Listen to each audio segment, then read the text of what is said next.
On tonight's show, we have something very special to talk about, two major things that affect sports and our world as a whole.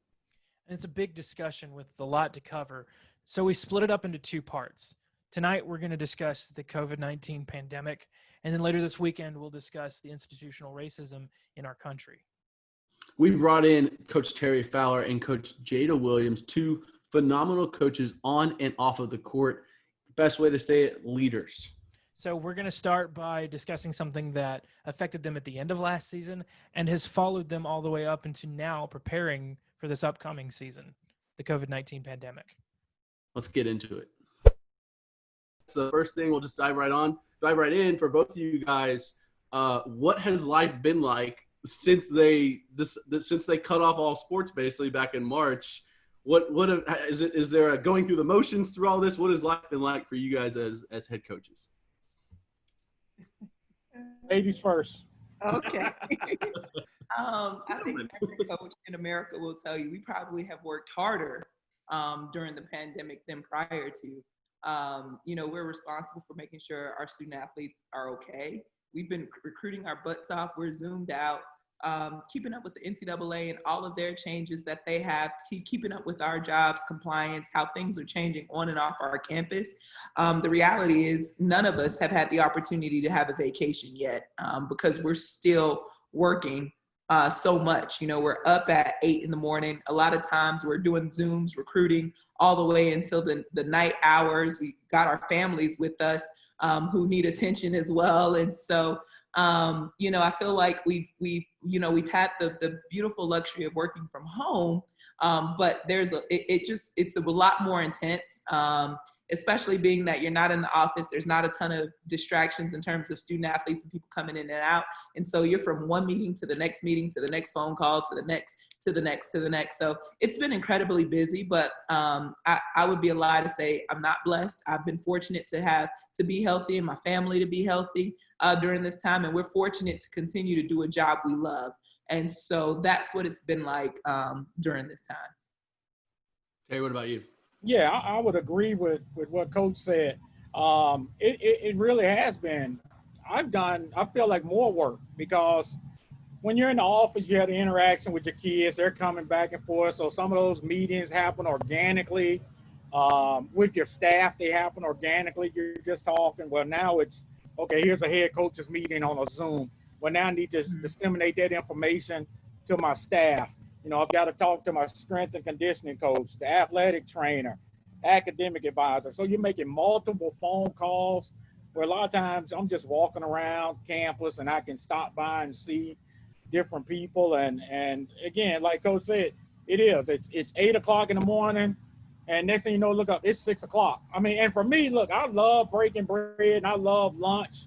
I look up, it's 2 o'clock and I hadn't eaten lunch. And so it has been, but at the same time, we've just been blessed, like Coach said, about our families. I've got a granddaughter. I've got to just spend so much time with her during this time as well, and my family. But it has been different. I mean, it has been so many multifacets to try to manage. When the kids are all gone and you're trying to stay on top of them about class, it's been really challenging. It has. It was a different type of challenge. I know the perception is everyone's just got their feet kicked up, but that is not a reality, especially, you go down Coach's Twitter, he's got boom, another recruit every 5 minutes. And I've got to make sure we keep up so that we can stay competitive in the league. So, it's been ongoing. And, hopefully things open up by August, September, where we have the coaching shutdown. I think all coaches would say it would be nice to be able to have things normal and be able to take a break away and not necessarily have any of this to have to do, What was it like for you guys when, it was a crazy 48, 72 hours when we were in the middle of conference tournaments or starting them at least, and some of it was really close. What was it like for you guys to have to go into that locker room and say, we aren't going back out and we don't have it, or we aren't going out? And you got seniors in that room. And at that time you didn't know, was that going to be their last chance? How did you guys? I'm sure you guys have never encountered anything like that. How did you guys approach that situation? That was the most heartbreaking conversation that I have ever had to have in my career as a head coach. You know, as coach knows, us getting to that point, them getting to that point, the 4 teams that worked so hard to get to New Orleans, that's not just something you build overnight. You know, that is a 4-year process for our seniors. You know, my senior story, they came in, they were 13 and 17 their first year, and they built a team that was 25-4. Like, it was, you know, for them, it was an opportunity to seal a phenomenal, and all 4 of us, this is what I love about our conference, all 4 of us had an equal chance to win that title. And it would have been, I promise you, that would have been the most entertaining women's basketball conference Final Four there was in America. Bar none. And I thought that it was very heartbreaking because just like all the other teams, our student athletes put their heart and soul in building the program. They put their heart and soul to get to that point. They put everything they had to get to that point. And to, at that time, to not have answers, like, it took a very long time for me to even be able to talk about it without getting emotional. To not have answers at that time. We thought we'd be able to play maybe in April, maybe in May.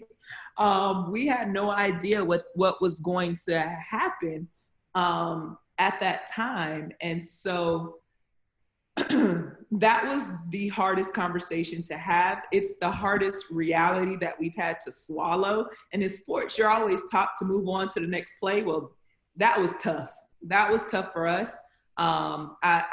You know, there were tears, there were screams, there were, you know, there was a lot of emotion that, you know, at that time as a head coach, you have to be matter of fact most of the time. And, you know, you go up to the top and you weep for them because they have given everything that they've had.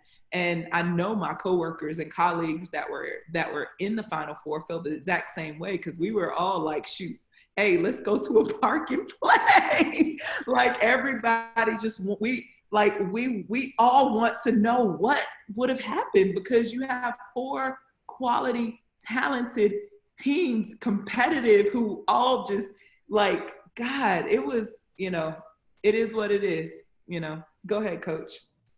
Yeah, you know, for us, it was, you know, we were playing. You know, we had played in the first 2 rounds of the tournament, and we're at Texas, Arlington. And it's crazy because in their visiting locker room, there's a television in there. And at halftime of our game, we were meeting as a staff in the coaches' locker room part. And on the television, I looked up there and I saw NBA cancel season. Rudy Gobert test positive. And I saw it and I was like, that's interesting. Then just went back to, hey, what we need to do in the second half, because we were trailing. You know, we played really well and win the ball game. And now we're heading to New Orleans, and you're in the stands and you're talking to families and everybody's, okay, we'll see you guys in New Orleans. It's going great. And we get on the bus and we're headed from Dallas to New Orleans, and you know, everything starts kind of happening, you know, and you're following Twitter. Wait, well, the Big Ten just canceled the tournament, and you're just kind of watching, you know. And I get a phone call from our SWA, Jenny Friesman. She says, hey, it's going to be family only, you know, no fans, but family only. Start getting your players to get you a list of their family. Okay, all right. But then you see the Big 12, the Big East, and you're seeing like, okay, all right. And our players in the back of the bus, they have no idea really what's going on. And when I see the SEC pull it, I said, it's a matter of time, y'all. And, you know, probably, you know, 45 minutes after we had asked our players to start getting their family name to us, I get the call that, hey, the tournament's canceled. And I walk to the back of the bus, and I just try to have a conversation, but you can't. I mean, it's shake times, candy centers, you know, I mean, Anthony Lewis, they are just balling. And there's no words you can say. You just sit next to them and hug them on the bus, and you just try, hey, listen, there's nothing I can say, you know, and you try to give them that time, and And then I think we stopped off in Shreveport to stop and get something to eat. And, it still hadn't really sunk in. They're like, okay, all right, anything different now? And it's no, this is it. And I know when we got back to Mobile and we met with the team, we went to team lounge about this time, you got more information and the season's over. And I remember seeing Candace Centers hug the bus driver because she's driven us every, 4 years Candace's been there. And they can't let go of each other. And it's like, wow, and then so we come in, we bring the team in together and we talk. I mean, those hugs with those seniors, I can still see them. I can still feel it to the day. And just felt so bad for them, But it's like Coach said, we're always talking to our team about you got to play every day like it's the last time you're going to play. And it really happened. It really happened. And so I hope the one thing we learn from it is you have to go out and practice and play every day like it's the last time because you never know when and how it's going to be taken away from you. Wow. Powerful stuff. For obviously we were there in March and now we're here in middle of June and a lot of the sports are starting back up, from football is getting back going. In some states, they're still trying to fit in baseball for in high school levels. And for you guys, I mean, do you foresee? I mean, I'm sure that's something you wake up every day trying to have an answer to. But for you guys, I mean, do you think as coaches that you'll be on the hardwood, come November, come late October for getting ready? And I mean, do you guys think that there will be basketball this coming year? I think all of us want there to be basketball. I think all of us are very passionate about getting back on the hardwood.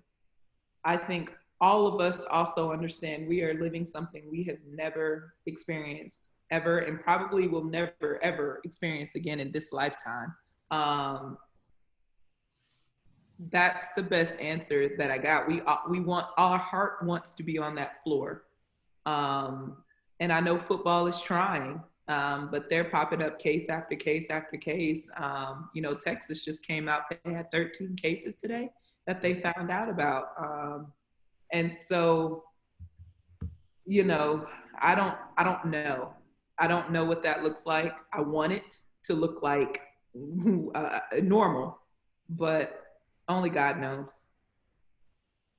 Yeah, it's I'm optimistic. It's challenging times, but I'm optimistic that we're gonna have the opportunity. You never know if the second wave is gonna come through or what's going on. It's just we're in uncharted waters. I think it would be great, to have a routine. Kids getting in a routine, they've been out of it. I think it's great for mental health. Yes. But this virus has got a mind of its own, and we've got to all be good stewards, and we have a responsibility to try to slow this thing down, and that's the only way we're going to get to it, And so I'm optimistic, but I'm also I'm cautiously optimistic. Well, between go ahead, Thomas. Testing and, I mean, I guess I hate to say uncertainty, but between just the way that this process has played out, has it changed the way you coach? Has it changed anything about your approach to coaching in any way? We'll start with Coach Fowler this time. Okay. I don't know. I just, there's going to be different things about how you just go about your everyday, bring the team together. We get in a circle every day to start practice. Every practice is ended with a high five of every player. There's a connection. What does that look like?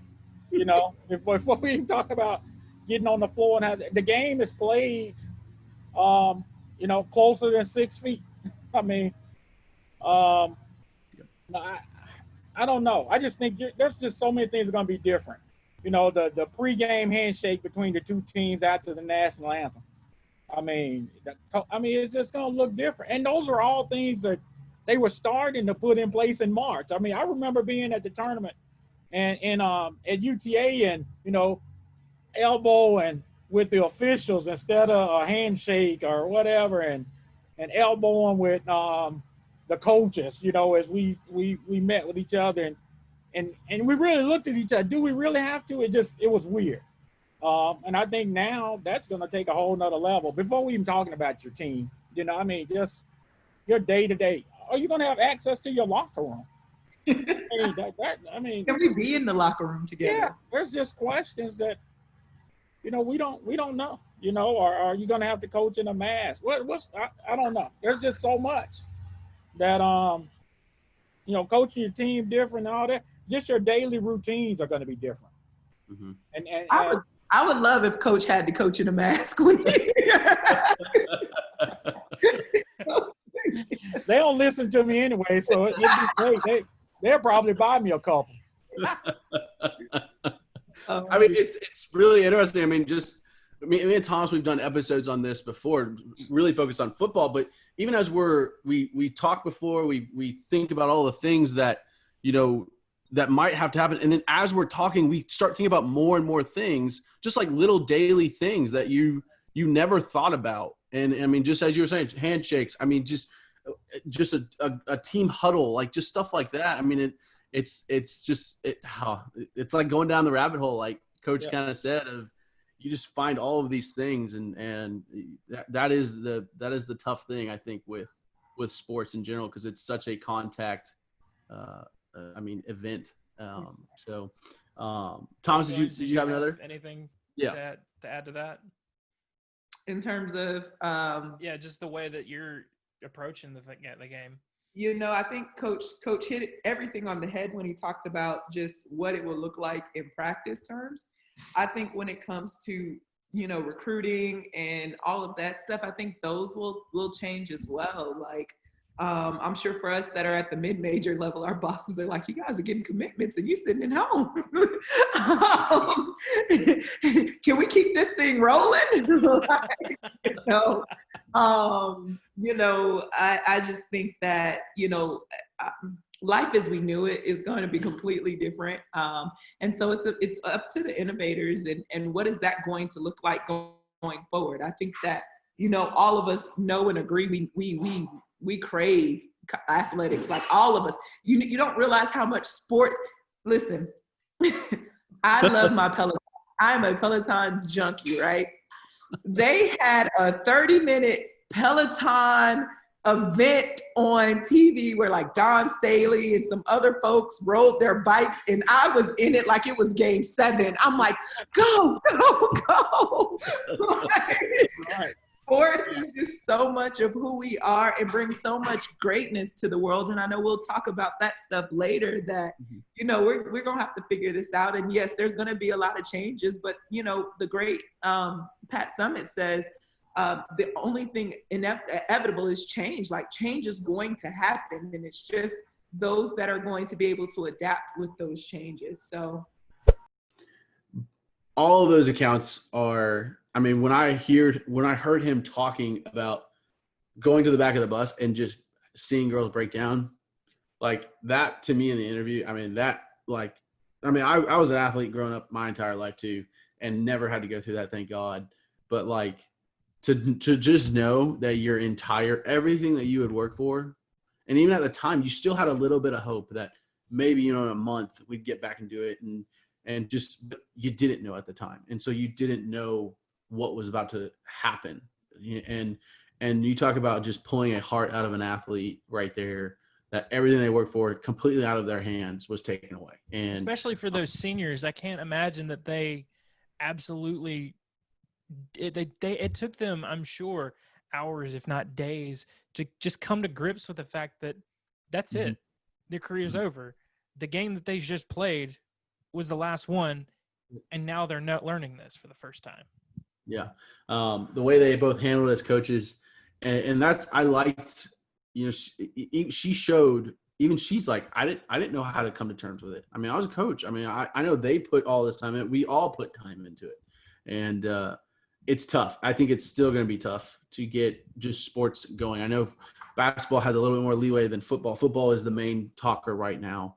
But still, I mean, everyone is affected. And as we've done in episodes before, we thought of new things as we were like saying, how are we going to do this? And I think every day it's that process. And, but no, man, I just, that was tough. Because just kind of hearing how they kind of put it, tough to hear and tough for those players. And now, glad that the NCAA, well, actually basketball didn't get anything, right? Like, correct? Like, I don't think so, because it was all summer sports. And they were in the fall. Winter sports were just dead. So they're not. So it just, man, that is one of the toughest things. And I mean, it's going to be something, unfortunately, they remember for the rest of their lives of a what could have been type deal. And no one ever likes that. So, well, I was going to say, just going to transition into this, like we said at the beginning, this is a big episode. There's a lot of topics and a lot of little things to discuss. This is just part one. Later this weekend, we will have part two, discussing institutional racism, police brutality, and the response to the death of George Floyd. It'll be a little bit bigger and it'll be a lot more in depth, but it's an important conversation we think we should have, just like this COVID-19 conversation was important.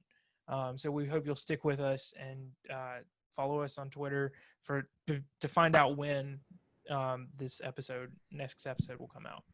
It'll also include the two guests that we had on tonight, and Coach Fowler and Coach Williams. So both of them, their point of view is what you and me both talked about, that we wanted, that we don't have that point of view.